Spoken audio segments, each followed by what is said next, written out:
Amelie was out taking pictures with her new camera. Suddenly, two cars collided right in front of her. To make matters worse, a neighbor who happened to be passing by sternly told her that the accident was all her fault for snapping photos recklessly. Back home, Amelie was absolutely terrified. She started feeling incredibly guilty because every single TV channel seemed to be broadcasting disaster news, forest fires, train derailments, plane crashes. Amelie became convinced that taking just one photograph had somehow triggered the end of the world. It wasn't until 3 days later that she discovered the truth. Turns out, her neighbor had only said that to mess with her head. Furious, Amelie decided to teach her neighbor a lesson. She climbed up onto his roof with a radio, tuning into the same channel he was watching inside. It just so happened that his favorite football game was on that day. Whenever she heard the announcer say a player was about to take a shot, Amelie would quickly yank out her neighbor's antenna.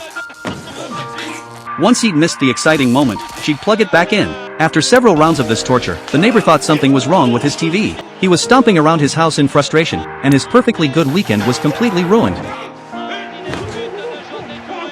Despite being so clever, Amelie couldn't attend regular school because her father was convinced she had heart problems and needed to stay home for tutoring with her mom. In reality, Amelie was perfectly healthy. The thing was, since her father rarely spent time with her, she'd get so excited during their monthly checkups that her heart would race, leading to her father's misunderstanding. This resulted in Amelie having a very lonely childhood. Her only companion was a little goldfish, but even the goldfish couldn't stand the isolation and kept trying to commit suicide by jumping out of its tank. Whenever this happened, Amelie would scream at the top of her lungs, sending her mom rushing downstairs to get dad so they could rescue the goldfish together and get it back in the tank. But as the goldfish's suicide attempts became more frequent, mom had had enough. She decided to take Amelie to set the goldfish free. The goldfish got the freedom it craved, and Amelie got a new camera. To help Amelie feel less lonely, her mother decided to take her to Notre Dame for prayer. Little did they know that this spontaneous decision would deal Amelie the most devastating blow of all.